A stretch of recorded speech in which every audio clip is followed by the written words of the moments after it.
In a quiet village surrounded by golden fields and tall trees, there lived a young man named Aaron.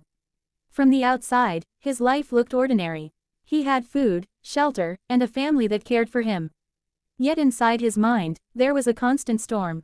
Aaron's thoughts never rested. From the moment he woke up until he fell asleep, his mind raced, worries about the future, regrets about the past, anger over small insults, fear of failure, and endless comparisons with others. If someone succeeded, he felt jealous. If someone criticized him, he replayed it 100 times in his head. Even during happy moments, his thoughts pulled him away. He often said to himself, "Why can't my mind be quiet like others?" Because of his restless thoughts, Aaron struggled in everything he did. When he tried to study, his mind drifted. When he worked, he made mistakes. When he spoke to people, his emotions reacted faster than his words. Slowly, people started avoiding him, calling him moody and unpredictable. One evening, after losing his temper with a close friend over a small misunderstanding, Aaron walked alone toward the river outside the village. The sky was painted orange by the setting sun, but Aaron felt no peace. He sat by the water, throwing stones, each one carrying a heavy thought. "I'm tired," he whispered. "Tired of my own mind." As he sat there, he noticed an old monk walking slowly along the riverbank. The monk wore simple clothes and carried a small bag over his shoulder. His face showed calm, the kind of calm Aaron had never felt in his life. Without thinking, Aaron spoke, "Sir, how are you always so peaceful?" The monk smiled gently and sat beside him.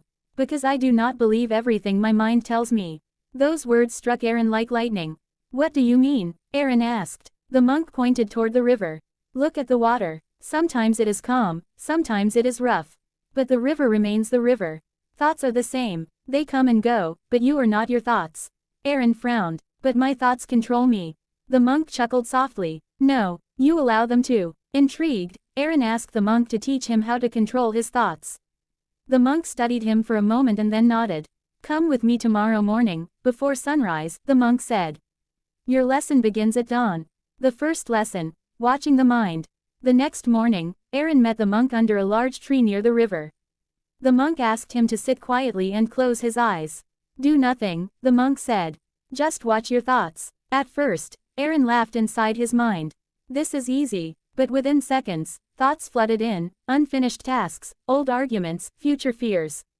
After a few minutes, Aaron opened his eyes in frustration. "I can't stop thinking." The monk smiled. "I didn't ask you to stop. I asked you to watch."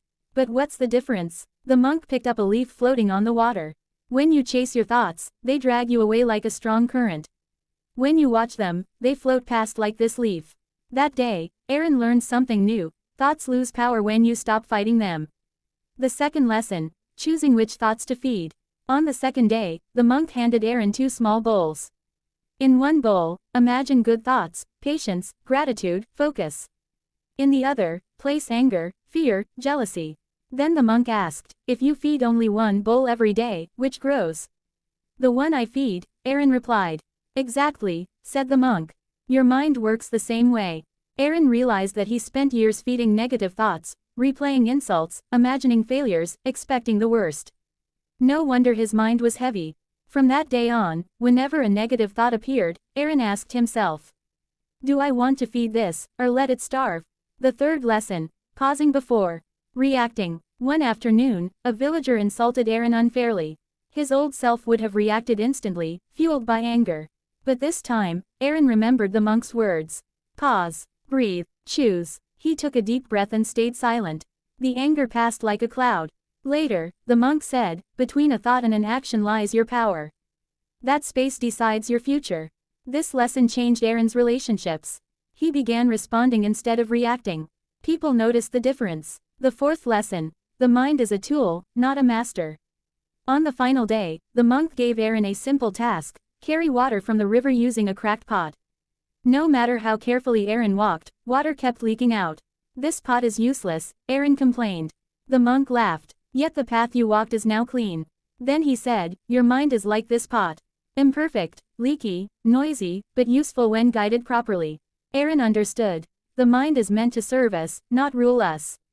Transformation. Weeks passed. Aaron practiced daily, observing his thoughts, choosing wisely, pausing before reacting. His life slowly transformed. He slept better, He focused longer. He spoke kinder words. People who once avoided him now sought his company. His mind was still busy, but no longer chaotic. One morning, Aaron returned to the river to thank the monk. But the old monk was gone. In his place lay a small note. Master your thoughts, and you master your life. Peace is not the absence of thoughts, but the wisdom to choose them. Aaron smiled, feeling a calm he had never known before.